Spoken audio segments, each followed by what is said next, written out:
Hi guys, இன்னைக்கு நம்ம இந்த ட்ராமாவோட நெக்ஸ்ட் பார்ட் தான் பார்க்க போறோம். இப்போ 1981ல நடந்ததை காட்டுறாங்க. நம்ம ஹீரோயின் குட்டி பொண்ணா இருக்க அவளுக்கு ஆசையா அவளோட அம்மா ஃபிஷ் கேக் வாங்கி கொடுத்துருக்காங்க. உடனே அப்பங்கார வந்துட்டான். கேஷியரா வேலை பார்க்கறல, அங்கிருந்து கொஞ்சம் காசு திருடிட்டு வர வேண்டியதான்னு சொல்லிட்டு போட்டு அடிக்கிறான். தினமும் இதே கதை தான். இப்போ அடி வாங்கி ஓஞ்சு போய் உட்கார நம்ம ஹீரோயின் மடியில படுத்துக்கிட்டு, ரொம்ப வலிக்குதாமா, இனிமேல் ஃபிஷ் கேக்கே உங்ககிட்ட நான் கேட்கவே மாட்டேன்னு சொல்ல, சேச்சே எனக்கு வலிக்கலாம் இல்லை, நான் நல்லா தான் இருக்கேன்னு சொல்றாங்க. நான் பையனா இல்லாததான தானே நீங்க அடியே வாங்குறீங்க. இன்னையிலிருந்து நீங்க என்ன ஒரு மகனா பாருங்க, கண்டிப்பா நான் உங்களை ப்ரொடெக்ட் பண்ணுவேன்னு சொல்ல, சரிம்மா, மகனா இருந்தா என்ன மகளா இருந்தா என்ன, கண்டிப்பா நீ என்ன ப்ரொடெக்ட் பண்ணுவ. கூடவே எனக்கு ஒரு ப்ராமிஸ் பண்ணணும். அம்மா உனக்காக ஷீஷாக்கு போய் ஃபிஷ் கேக் வாங்கிட்டு வர வரைக்கும் நீ எனக்காக வெயிட் பண்ணணும். இது நமக்குள்ள சீக்ரெட், பாட்டி கிட்ட கூட சொல்லக்கூடாதுன்னு சொல்லி ப்ராமிஸ் வாங்கியிருந்திருக்காங்க. அதுக்கப்புறம் தான் இவளை விட்டே போயிட்டாங்க போல. இப்போ 2026 பிரசன்ட்ல காட்டுறாங்க. போலீஸ் செங்கோட அம்மாவை கண்டுபிடிச்சிட்டேன்னு கூப்பிட்டாங்கல்ல. இறந்தது ஃபீமேல் தான். தண்ணியில மூழ்கி இறந்துருக்காங்க. வயசு ஒரு 50ல இருந்து 60க்குள்ள இருக்கும். மென்டலி ப்ரிப்பேர்டா இருந்துக்கோங்கன்னு சொல்லி தான் செங்க உள்ள கூப்பிட்டே போறாங்க. இவளும் இங்க பயத்தோடவே உட்காந்துட்டு இருக்க. அவன் கண்ணெல்லாம் கலங்கி போய் தான் வெளியே வரான். அப்போ அதான் நம்ம ஹீரோயினா இருப்பாங்க. இவனோட அம்மா இறந்து போயிட்டாங்க. இப்போ நியானை பார்த்து, என் அம்மா போன கார்ல டிரைவர் சீட்ல ஒருத்தர் இருந்திருக்கான்னு சொல்ல, அது யாருன்னு கேட்கவும், கூப்பிட்டு போனது உன் அப்பா தான், உன் அப்பா தான் என் அம்மாவை கொண்டிருக்காங்கன்னு சொல்ல, எந்த எவிடன்ஸும் இல்லாம இப்படி பழி போடாத, என் அப்பா இதுவரை யாரையும் எதுவுமே பண்ணது கிடையாதுன்னு சொல்ல, இல்லாத எவிடன்ஸை கண்டுபிடிப்பேன், என் அம்மா இறந்ததுக்கு யார் பதில் சொல்லுவா, இதை எல்லாத்தையும் போலீஸ் கிட்ட சொல்ல போறேன்னு சொல்லிட்டு அவன் போக, இல்ல என் அப்பா அப்படி பண்ணிருக்க மாட்டாரு, அப்படி எதுவுமே நடந்திருக்காதுன்னு சொல்லிட்டு இவ வெளியே வந்து உட்காந்து அவளே சமாதானப்படுத்திக்கிட்டு அழுதுட்டு இருக்க. அப்பா ஹைட்டாங்க இறந்து போயிட்டாங்க, நீங்க அதுக்கு காரணம் இல்லை தானே, எதா இருந்தாலும் என்கிட்ட சொல்லுங்க, நடந்த எல்லாத்தையும் சொல்லுங்கன்னு சொல்லி மெசேஜ் கூட பண்ணி பாக்குறா. இப்போ அடுத்து மியாக்கு கால் பண்ணி, இங்க நடக்கிறது எதுவுமே சரியில்லை, திரும்பவும் நம்ம ஊர்ல என் அப்பாவை தேடு, குறிப்பா அந்த மெயில் பாக்ஸ் இருக்கக்கூடிய இடத்துல போய் தேடு, நான் சொல்றதை மட்டும் தயவு செஞ்சு செய்யுன்னு சொல்றா. அப்போ போலீஸ் வந்து இவளை இன்வெஸ்டிகேட் பண்ணுன்னு சொல்லி கூப்பிடுறாங்க. போட்டோவை காட்டி இது அப்பா தானே பக்கத்துல உட்காந்துட்டு இருக்காருன்னு கேட்க, இல்ல என்னோட அப்பா இப்படி இருக்க மாட்டாருன்னு சொல்றா. அது மட்டும் இல்லாம அவருக்கு மறதி நோய் இருக்கிறதால ரொம்ப தூரம் அவரு டிராவலே பண்ண மாட்டாரு, இது நடக்க வாய்ப்பே இல்லைன்னு சொல்ல, உன் அப்பாவோட பேர்ல இருக்கவரு இறந்தே போயிட்டாரு, பொய்யான ஐடென்டிட்டியோட உன்னோட இருந்திருக்காரு, சோ எங்களுக்கும் இதை விட்டா வேற வழியே இல்லைன்னு சொல்றாங்க. இந்த பக்கம் மியா அந்த மெயில் பாக்ஸ் கிட்ட வந்து, என்ன இந்த நியான் ஏதேதோ சொல்றாளே, இதை பார்த்தா அப்படி தெரியலையேங்கிற மாதிரி சுத்தி பார்த்துட்டு இருக்கான். வாட்ச்மேன் சொல்றது கூட இவன் நம்பவே இல்லை. இந்தாங்க இந்த காணவில்லை போஸ்டரை பக்கத்துலலாம் ஒட்ட வைங்கன்னு கொடுத்து விட்டுட்டு அந்த இடத்துல இவ உட்காந்துக்க. அப்படியே கட் பண்ணி 1991 பாஸ்ட்ல காட்டுறாங்க. ஹீரோயின் அப்பாவுக்கு கடன் கொடுத்தவன் வீட்டையே எடுத்துக்க முடிவு பண்ணி எல்லாம் அளந்துட்டு இருக்க. அவரு தானே கடன் வாங்கியிருக்காரு, இந்த ப்ராப்பர்ட்டி அவரோட பேர்ல கூட இல்லை, நீங்க இப்படிலாம் பண்ணக்கூடாதுன்னு எவ்வளோ பேசி பார்த்தாலும் கேட்க மாட்டேன்ட்டாங்க. வேற வழியே இல்லை, அவங்கள மிரட்டி தான் ஆகணும்னு சொல்லி, உங்களால முடிஞ்சா என்னை தாண்டி போங்கன்னு சொல்லி 2 பேரும் சேர்ந்து மிரட்ட, அவனுங்க இப்படியே போறேன்னு நினைக்காத, கண்டிப்பா வருவேன்னு சொல்லிட்டு ஓடிட்டானுங்க. அப்படியே நைட்டு போல ஹீரோ எல்லாத்தையும் அரேஞ்ச் பண்ணிட்டு இருக்க. ஹீரோயின் பாட்டியோட சாம்பல் போட்டிருக்க பானையில இருந்து இந்த வீட்டோட பத்திரத்தை எடுத்து ஹீரோ கிட்ட காட்டுறா. திரும்பவும் எவனாவது வருவான்னு பயப்பறியா, விடு அதான் நான் இருக்கலாம் பாத்துக்கிறேங்கிறான். இல்ல அந்த இபோ எத்தனை பேர்கிட்ட கடன் வாங்கியிருக்கானே தெரியாது, தினம் ஒவ்வொருத்தன் வந்துட்டு இருந்தா இப்படியே அவங்களோட எதிர்த்து நம்மளால சண்டை போட்டுக்கிட்டே இருக்க முடியாது, எதுக்காக பயப்படுற, அதான் நான் இருக்கேன்ல, என்ன நடந்தாலும் நான் பாத்துக்கிறேன்னு இவன் சொல்ல, எல்லாத்த விட நீ எனக்கு ரொம்ப முக்கியங்கிறா. ஸோ இதுக்கு ஒரு முடிவு கட்டி ஆகணும்னு அப்பாவுக்கு கால் பண்ணி கூப்பிடுறா. இனிமேல் இவளுக்கும் அவங்க அப்பாவுக்கும் எந்த சம்மந்தமும் இல்லைன்னு அதில் எழுதியிருக்கா. இதில் சைன் பண்ணிட்டு இந்த வீட்டோட பத்திரத்தை எடுத்துட்டு கிளம்பிடுன்னு சொல்ல, அவனும் அப்படி இப்படின்னு கெஞ்சி பார்க்குறா. நம்ம ஹீரோயின் சுத்தமாக அதுக்கு இடமே கொடுக்கல. இப்போ நீ சைன் பண்ணிட்டு போலன்னா மற்றவங்களுக்கு எடுத்துக்க சொல்லி கொடுத்துருவேன்னு சொல்ல, அவனுக்கும் வேற வழி இல்லை. வெளியே தான் ஹீரோ நின்றுட்டு இருக்கான். சந்தோஷமா கையில் பேக்கையும் பாட்டியோட பானையும் எடுத்துட்டு வர, என்னாச்சு ஏதாவது அடிபட்டிருக்கா அப்படிங்கிற மாதிரி விசாரிக்கிறான். ஷென் வா நம்ம வீட்டுக்கு போலான்னு சொல்ல, ஓ போலாமேன்னு சொல்லி 2 பேரும் சந்தோஷமா அவனோட வீட்டுக்கு வராங்க. அங்க பாட்டியோட அந்த பானையை வச்சுக்கிட்டு, பாட்டிமா இனிமேல் நான் தனியால் கிடையாது, எனக்குன்னு ஃபேமிலி இருக்கு, இன்னையிலிருந்து நான் ரொம்ப சந்தோஷமா வாழ போறேன், ஹார்ட் ஒர்க் பண்ணி படிச்சு காலேஜுக்கும் போய் சேர போறேன்னு சொல்ல, நம்ம ஹீரோ, பாட்டிமா என்னோட பேர் ஷென், மனசாட்சியை தொட்டு சொல்றேன், என்ன நடந்தாலும் சரி ஹாய்ட்டாங்க நான் காப்பாத்துவேன்னு சொல்ல, கட் பண்ணா இப்போ உள்ள ஹீரோயின் அவனோட பெட்ல படுத்துட்டு இருக்கா, ஹீரோ வெளியே படுத்துட்டு இருக்கான். ஷென் நாளைக்கு புது பெட் வாங்கிடலான்னு சொல்லிட்டு அவன் பேரு சந்தோஷமா திருப்பி கூப்பிட்டுக்கிட்டே இருக்கா. இங்கதான் இருக்க பயப்படாத, நீ நல்லபடியா தூங்குனியும் சொல்ல, இப்பதான் அவளோட பிரச்சனையே விலகி இருக்காச்சே, பாட்டிமா இப்போ எனக்கு வீடு இருக்குன்னு சொல்லிட்டு சந்தோஷமா தூங்க. வெளியே நம்ம ஹீரோ உட்காந்துக்கிட்டு இவனு ஒரு மாதிரி சிரிச்சுக்கிட்டு சந்தோஷமா தான் இருக்கான். இப்ப நேரா ஜாங்கிரோவை வந்து எழுப்பி விட்டான். எனக்கு கொஞ்சம் முக்கியமான துணிமணி எல்லாம் வாங்கணும், பொண்ணுங்க ட்ரெஸ்னு சொல்ல. எப்ப இருந்தா எப்படி மாறினு கேட்டுட்டு இருக்கான். டேய், அது ஆயிட்டாங்காக அவ எந்த ட்ரெஸ்ஸும் எடுத்துக்காம வந்துட்டா, ஸோ அவளுக்கு தேவைப்படும் இல்லைங்க. சரி சரி நாளைக்கு வா, நான் உன்னை கூட்டு போறேன்ட்டான். அப்புறம் கிளம்பு நான் அவனோட பிளேஸ்ல படுத்துக்க. ஓஹோ, ஹைட்டங்க்கும் உனக்குமா அப்படிங்கிற மாதிரி அவன் ஓட்டிட்டு இருக்கான். இப்போ அடுத்த நாள் கடைக்காரோட மகன், பூனைக்குட்டி இதில் தான் போச்சு, நம்ம தான் காப்பாற்றணும், உள்ள மாட்டிக்கும் அப்படிங்கிற மாதிரி சொல்ல, திறந்து பார்த்தா லெட்டர்ஸ் மட்டும்தான் இருக்கு. அதை எடுத்துட்டு பையனையும் கூப்பிட்டு போனவர் மொத்த லெட்டரையும் அந்த பாக்ஸ்ல வச்சுட்டு போயிட்டாரு. அதுக்குள்ளதான் நம்ம செங் போட்ட லெட்டரும் இருக்கு. இதெல்லாம் தெரியாம இவங்க 2 பேரும் ஸ்கூலுக்கு வந்தாச்சு. அப்போ நம்ம ஹீரோவை ஸ்கூலை விட்டு தூக்கணும், அவனால படிப்பெல்லாம் டிஸ்டர்ப் ஆகுதுங்கிற மாதிரி ஜூன் ஒரு லெட்டரை ஏற்பாடு பண்ணிருக்கான். அது ஒரு பொண்ணு நம்ம ஹீரோயின் கிட்ட கொடுக்க இவளுக்கு டென்ஷன் ஆயிடுச்சு. பட் நான் இதை பாத்துக்கிறேன்னு நம்ம ஹீரோ கிட்ட சொல்லிட்டு, நீங்க எல்லாரும் ஷென் இந்த ஸ்கூலை விட்டு போகணும்னு நினைக்கிறீங்க, அவன் இதுவரை உங்க யாரையாவது அடிச்சிருக்கானான்னு கேட்க, இல்ல. பொம்பளை பிள்ளைங்கள அவன் ஹராஸ் பண்ணிருக்கானான்னு கேட்க, அதுவும் இல்ல.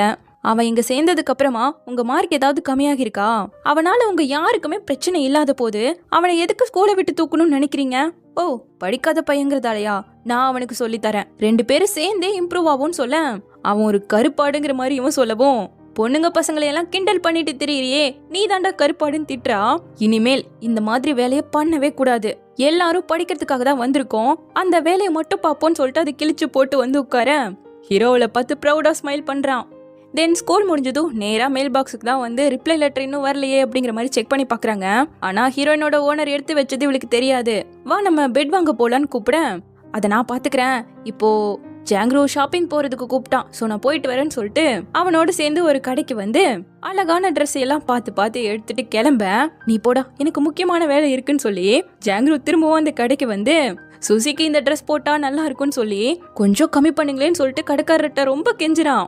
ஆனா அதை இன்னொருத்தர் வந்து வாங்குறத பார்த்ததும், தள்ளுங்க நான் இதை வாங்கிட்டேன்னு சொல்லி கேட்ட காசை கொடுத்துட்டு வாங்கிட்டான். இந்த பக்கம் நம்ம ஹீரோயின் கடையில தானே வேலை செய்யறா. அவர்கிட்ட ஸ்டோர் ரூம்ல ஒரு பெட் இருக்குன்னு அதை எடுத்துக்கவான்னு கேட்க, சும்மாவே எடுத்துட்டு போய்க்கோன்னு அவர் சொல்லிட்டாரு. இங்க நம்ம ஹீரோவோ அவன் வாங்கிட்டு வந்த ட்ரெஸ் அழகா மாட்டி வச்சு பாத்துட்டு இருக்கேன். ஹீரோயின் சவுண்டு கேட்டதும் ஓடி போய் ஒளிஞ்சுக்கிட்டான். அவ கையில கட்டிலோட வரா. ஆனா இந்த ட்ரெஸ்ஸை பார்த்ததும் அப்படியே ஷாக் ஆகி கண்ணெல்லாம் கலங்கி போயிடுச்சு. ஹீரோவை பார்த்து அப்படியே 2 பேரும் சிரிச்சுக்க, இப்போ அதுல உன்னை போட்டு காட்டுறா, ரொம்ப அழகா இருக்குன்னு சொல்லிட்டு சுத்தி பார்த்துட்டு இருக்கேன். அச்சோ, சோ பெருசா போயிடுச்சா, ஆனா இதான் கடைசி சைஸா இருந்ததேன்னு சொல்ல, பரவாயில்ல விடு நான் பேப்பரை வச்சு அட்ஜஸ்ட் பண்ணிக்கிறேன்னு சொல்லிட்டு அடுத்த ட்ரெஸ்ஸை போட்டு காட்டுறேன்ட்டு இருக்கான். இப்போ அப்படியே வெளியே வர நல்ல மழை, வா இதுல நினைவோன்னு கூப்பிட்டா புது ட்ரெஸ் நனைஞ்சு போயிடுங்கிறா. அதான் இன்னும் 2 ட்ரெஸ் இருக்குல்ல, அதை போட்டு பியாமான்னு சொல்லி 2 பேரும் சந்தோஷமா மழையில நனைஞ்சு விளையாட ஆரம்பிச்சுட்டாங்க. தண்ணிய மேல இறைச்சிக்கிட்டு அதுல குதிச்சுக்கிட்டு அங்கேயே படுத்து புரண்டுக்கிட்டுன்னு சொல்லி ரொம்ப சந்தோஷமா இருக்காங்க. இப்போ அடுத்த நாள் புது ட்ரெஸ்ஸோட ஸ்கூலுக்கு வர நம்ம ஹீரோவும் பின்னாடியே தான் வரான். இப்படியே இவங்க லைஃப் கொஞ்சமா மாற இப்போ நம்ம சாவோட கடையை ஓபன் பண்ண போறாங்க. தங்ஷியும் சாவும் சேர்ந்துதான் அதை ஓபன் பண்றாங்க. பட்டாசை கொளுத்தி விட்டு ரொம்பவே சந்தோஷமா செலிப்ரேட் பண்ண ஆரம்பிச்சுட்டாங்க. இதுல குரூப் போட்டோ எடுக்கிறது என்ன, தனித்தனியா ஜோடியா எடுக்கிறது என்னன்னு அவங்க வாழ்க்கையிலே இப்பதான் சந்தோஷமே எட்டி பார்க்க ஆரம்பிச்சிருக்கு. அடுத்து சமைச்சு எல்லாரும் ஒன்னா உட்காந்து சாப்பிடுறாங்க. முடிச்சுட்டு நாளைக்கு கடையை ஓபன் பண்ணிடுவோன்னு பேசிக்கிட்டு இருக்கும் போதே போவும் அவனோட ஆட்களும் வந்துட்டாங்க. மறுபடியும் இந்த இடம் குப்பையா மாறினா நல்லா இருக்காதுன்னு சொல்ல, எதுக்காக திரும்பவும் மிரட்டுறீங்கன்னு சா கேட்கிறாரு. பட் அவனுங்க வேற எண்ணத்தோட தான் வந்திருக்கானுங்க. இப்போ உங்களுக்கு என்ன வேணும்னு சா கேட்க, இன்னையிலிருந்து இந்த இடம் எனக்கு சொந்தமானதுன்னு சொல்லிட்டு உள்ள போயிட்டானுங்க. இவங்க என்ன பண்ண போறாங்கன்னு தெரியல. இந்த பக்கம் நம்ம ஹீரோயின் கடையில பாக்ஸ்குள்ள நிறைய லெட்டர்ஸ் இருக்குல்ல, அதெல்லாம் எடுத்து வைக்கும் போது ஃபியூச்சர்ல இருந்து லெட்டர் வந்திருக்கிறத பாத்துட்டா. இப்ப அதை எடுத்து படிக்க ஆரம்பிக்கிறா. இந்த லெட்டரை தான் நம்ம செங்க அனுப்புனா, அப்படியே இங்க 2026 பிரசன்ட்ல நீங்க சொல்றது என்னால நம்பவே முடியாது. என் பாட்டி சின்ன வயசுல இருந்தே என் அப்பா ஒரு ட்ரக் டிரைவர்னு சொல்லிதான் வளர்த்திருக்காங்க. என் பாட்டியோட சேர்ந்துதான் நான் அவரோடவே வளர்ந்தேன். சோ அவர் தான் என்னோட அப்பா, வேற ஆளா இருக்கிறதுக்கு வாய்ப்பே கிடையாதுன்னு சொல்ல, அப்போ இந்த போலீஸ இன்னொரு போலீஸ் கூப்பிட்டு, நீங்க கொடுத்த ஃபிங்கர் பிரிண்ட் மேட்ச் ஆயிடுச்சு, 1991ல கொலை பண்ணன குற்றத்துக்காக 13 வருஷம் ஜெயில இருந்து வந்தவன் தான் இவன் சொல்லி நம்ம ஹீரோவோட டீடைல்ஸை தான் காட்டுறாங்க. அப்படியே கட் பண்ணி இப்போ 1991 பாஸ்ட்ல ஹீரோவும் ஹீரோயினும் சந்தோஷமா வெளியே சுத்தி பார்த்துட்டு இருக்கும் போது, இங்க பாரு கிறிஸ்டல் பால், அதுக்குள்ள எவ்வளோ அழகா ஸ்னோஃபால் இருக்கு, நான் கொடுத்த போஸ்ட் கார்டில் கூட இருந்ததில்ல, எவ்வளோ அழகா இருக்குன்னு சொல்லி பார்த்துட்டு இருக்கேன். ஆமா ரொம்ப அழகா தான் இருக்குன்னு சொல்லிட்டு அதை வாங்க போகவும், ரொம்ப விலையா இருக்கும் வேணாங்கிறா. பரவாயில்ல உனக்கு பிடிச்சிருக்கல்ல, உனக்காக நான் வாங்கி தரேன்னு சொல்ல, வேணாம் வேணாம் வேணாம், என்னோட பர்த்டேக்கு வாங்கித்தா. இன்னைக்கு வேணா, அப்ப வாங்கி கொடுத்தனா ஒரு மீனிங்ஃபுல்லா இருக்குன்னு சொல்லிட்டு கெஞ்சேன். அப்போ சரி, கண்டிப்பா உன்னோட பர்த்டேக்கு வாங்கி தருவேன்னு ஹீரோவும் சொல்லிட. உன்னோட பர்த்டே எப்போன்னு ஹீரோயின் கேக்குறா. எனக்கு ஞாபகமே இல்ல. ஆர்ஃபனேஜ்க்கு போன டேட் ஞாபகம் வச்சிருந்தேன், அதுவும் மறந்து போயிடுச்சுன்னு சொல்ல. அப்போ இதுவரை நீ செலிப்ரேட்டே பண்ணது இல்லையான்னு கேட்கவும், அட நான் என்ன குழந்தையா, உன்னோட பர்த்டேக்கு கண்டிப்பா நான் இதை வாங்கி தருவேன். இது மட்டும் இல்ல, உனக்கு வேற என்ன பிடிக்கும்னு சொல்லு, எல்லாத்தையும் நான் உனக்காக வாங்கி தருவேன்னு சொல்ல. சரி சரி வா வீட்டுக்கு போலான்னு சொல்லிட்டு அவனுக்காக கேக் வாங்கிட்டு வந்திருக்கா. பெரியவங்க சொல்லியிருக்காங்க, எந்த நல்ல விஷயமா இருந்தாலும் இன்னைக்கே பண்ணுன்னு. சோ சோ இன்னைக்கு உன்னோட பர்த்டே, அதை நம்ம செலிப்ரேட் பண்ண போறோம். நவம்பர் 9th உன்னோட பர்த்டே, உனக்கு ஓகே தானன்னு சொல்லி கேட்க அவனுக்கு எங்க கண்ணெல்லாம் கலங்கிடுச்சு. இன்னைக்கு எனக்கு பர்த்டேவையும் கொடுத்து ஃபர்ஸ்ட் டைம் உன்னோட சேர்ந்து நான் அதை செலிப்ரேட்டும் பண்ண போறேன்னு சொல்ல. இனிமேல் உன்னோட பர்த்டேவை உன்னோட சேர்ந்து நானும் செலிப்ரேட் பண்ண போறேன். இன்னைக்கு கொஞ்சம் லேட் ஆயிட்டதால இதுதான் கிடைச்சது, தீர்ந்து போயிடுச்சு கேட்கலாம். பட் அடுத்த வருஷம் பெரிய கேக்கா வாங்கிட்டு வருவேன், அது ஃபுல்லா கேண்டில்ஸ் வச்சு சந்தோஷமா செலிப்ரேட் பண்ணலான்னு சொல்ல அவன் இங்க அழுகவே ஆரம்பிச்சிட்டான். சரி சரி, உன்னோட 3 விஷயம் வேண்டி கேண்டில ப்ளோ பண்ணுன்னு சொல்ல. முதல் விஷ், ஹாய் டேங் அவ ஆசைப்பட்ட மாதிரியே காலேஜ்ல போய் ஜாயின் பண்ணணும்.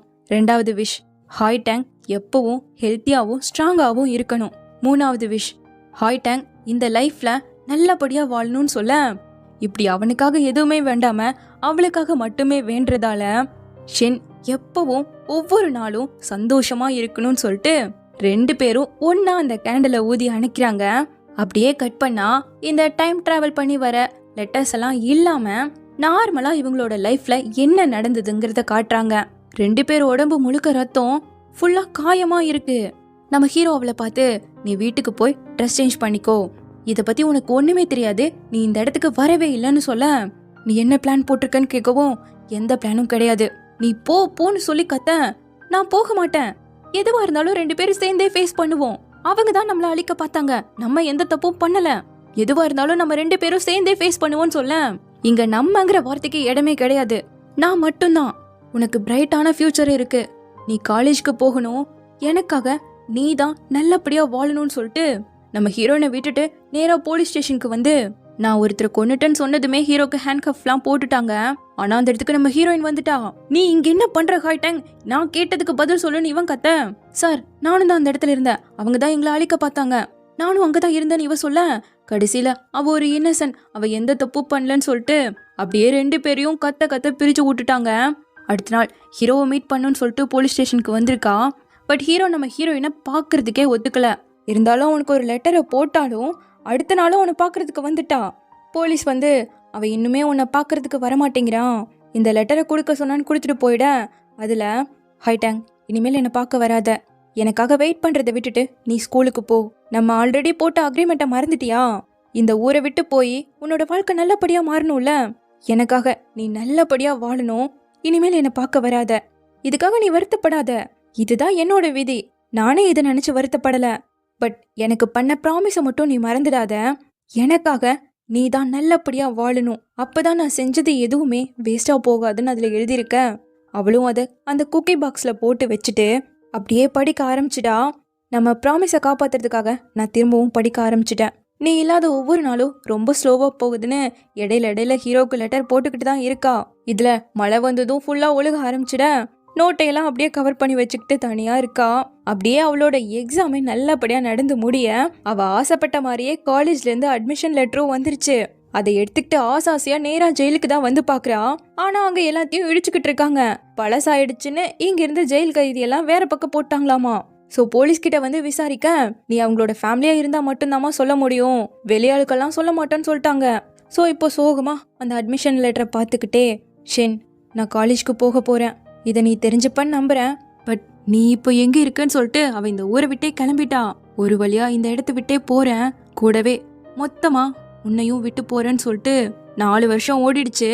1995 நம்ம ஹீரோ வளர்ந்த அதே ஆர்ஃபனேஜ்க்கு வந்து என்னோட ஃபேமிலி மெம்பர் இங்க தான் வளர்ந்தாங்க. ஸோ எனக்கு இங்க ஒரு அட்டாச்மெண்ட் இருக்க மாதிரியே ஃபீல் ஆகுதுன்னு சொல்லிட்டு வீக்லி வந்து இங்க வாலண்டியர் பண்ண ஆரம்பிச்சிருக்கா. அப்படியே இன்னொரு வருஷம் ஓடிட 1996 அந்த இடத்துக்கு நேரா ஜாங்க்ரூ வரான். சுசி எல்லாம் எப்படி இருக்கான்னு விசாரிக்க, அவன் நல்லா தான் இருக்கான், பட் உன்கிட்ட ஒரு முக்கியமான விஷயத்த சொல்லணுங்க.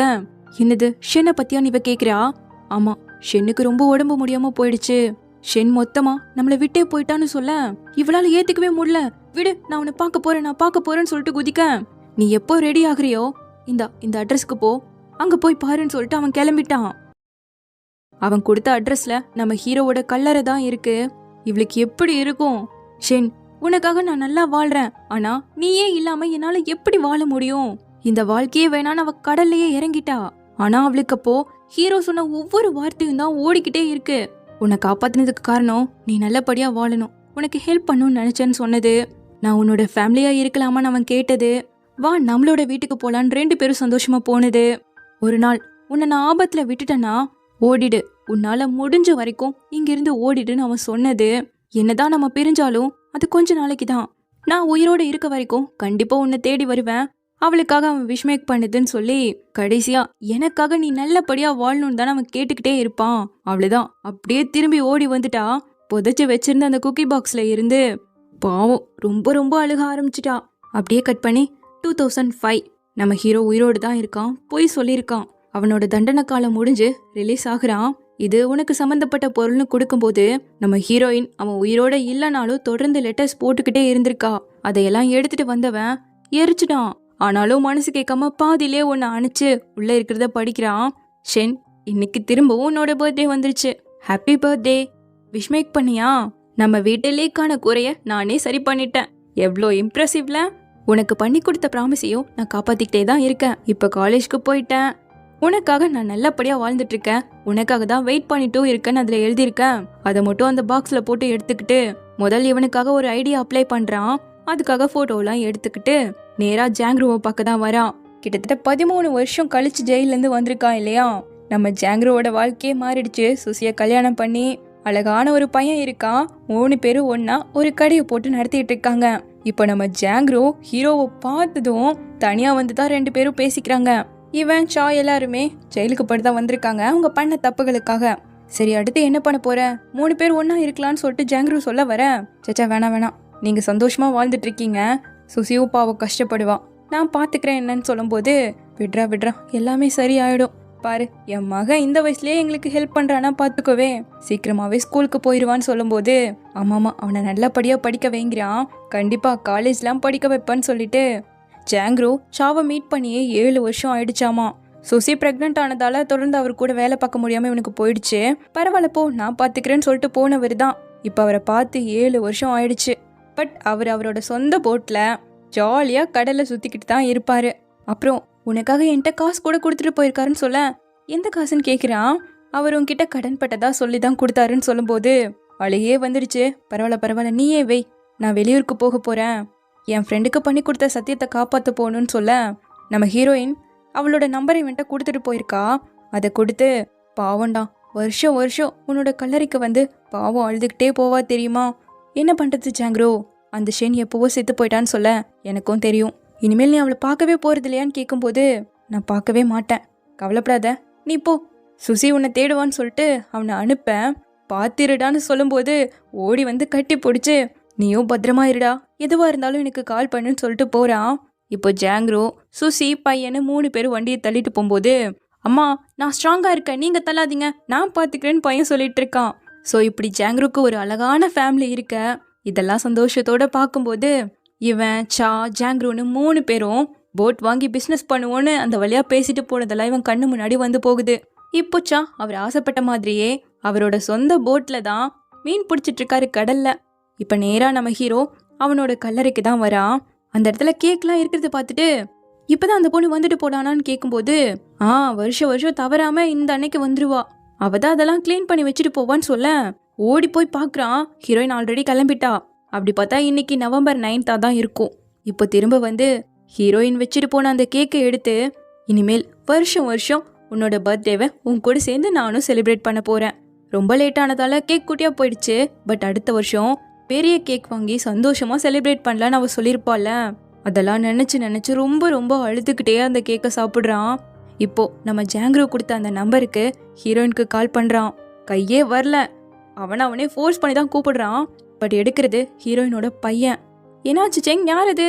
ஹலோ, யார் பேசுறீங்கன்னு நம்ம ஹீரோயினே வாங்கி பேச, இவன் எந்த பதிலுமே சொல்ல அப்படியே காலை கட் பண்ணிட்டான். ராங் நம்பரா இருக்கு, வா நான் உனக்கு கேக் பண்ணி தரேன்னு பையனை இவ கூட்டிட்டு போயிட்டு இருக்க. இவனால பாவம் சுத்தமா முடியல. அவ குழந்தை குட்டியோட இருக்கும்போது போயா நிக்க முடியும்? ஸோ இப்போ அந்த ஊரை விட்டே கிளம்பி ஹீரோ அவன் ஃப்ரெண்டோட ஊருக்கு தான் போறான்.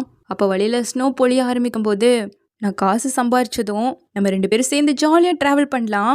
நீ எங்க போகணும்னு ஆசைப்படுறியோ அந்த இடத்துக்கெல்லாம் போயிட்டு வரலான்னு சொல்ல, இதுவரை ஹெவியா ஸ்னோ பொழிஞ்சது நான் பார்த்ததே இல்லைங்கும் போது, நானும் பார்த்ததில்ல. காசு சம்பாரிச்சுட்டு கண்டிப்பா எங்க பொழியுமோ அந்த இடத்துக்கு போய் பார்க்கலான்னு சொல்லி பேசியிருந்திருக்கான். அந்த நினைவுகளை எல்லாம் நினைச்சு பார்த்துக்கிட்டே நேரா அவன் ஃப்ரெண்டோட வீட்டுக்கு தான் வரான். அந்த ஃப்ரெண்ட் வேற யாரும் இல்ல, யூசியாங் தான். ஜெயிலேயே இறந்து போயிட்டதா நியானுக்கு போலீஸ் கூட சொல்லியிருப்பாங்கல்ல. அப்படி பார்த்தா ஜெயிலேயே அந்த யூசியாங் நம்ம ஹீரோவுக்கு ஃப்ரெண்டா கிடைச்சிருப்பாருன்னு நினைக்கிறேன்.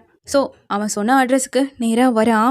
நான் யூசியாங்கோட ஃப்ரெண்ட், உங்களை பார்க்கலான்னு வந்தேன்னு சொல்லும்போது, அங்கே நம்ம நியான் குட்டி பொண்ணா இருக்கா. அப்பா வந்துட்டீங்களான்னு சொல்லிட்டு பிறந்ததுலேருந்தே அவங்க அப்பாவை பார்த்ததே கிடையாது போல.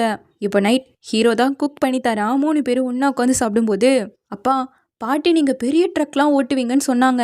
எவ்வளோ பெருசாக ஓட்டுவீங்க? நீங்கள் வரதுக்கே ரொம்ப நாள் ஆகுது அப்படிங்கிற மாதிரிலாம் கேட்க, பாட்டிமா இருந்துட்டு நியான் முதல்ல சாப்பிடுமாங்கிறாங்க. இதில் அவங்களுக்கு உடம்பு வேற சரியில்லை, இருமுனதும் மாத்திரை எடுத்து கொடுத்துட்ருக்கா. அப்பா நீங்கள் குக் பண்ணி கொடுத்த ஃபுட் ரொம்ப சூப்பராக இருந்தது, நாளைக்கும் எனக்கு இதே மாதிரி சமைச்சு கொடுப்பீங்களான்னு கேட்க, இவன் அப்பவே பதில் சொல்லலைன்னாலும் நியான் இன்னையிலிருந்து இனிமேல் டெய்லியும் அப்பா உனக்கு இதே மாதிரி சூப்பரான ஃபுட்லாம் சமைச்சு தருவேன்னு சொல்லியிருக்கான். பட் பாட்டிக்கு ஆல்ரெடி உடம்பு முடியல தானே, ஸோ ஹாஸ்பிட்டலில் இருக்காங்க. எதுக்காகப்பா எனக்காக இப்படி செலவு பண்ணுற? அவ்வளோதான், என்னாலாம் இனி வாழவே முடியாது. யூசியாங் வரேன்னு தானே சொல்லியிருக்கான். இப்போ வரலன்னா என்ன?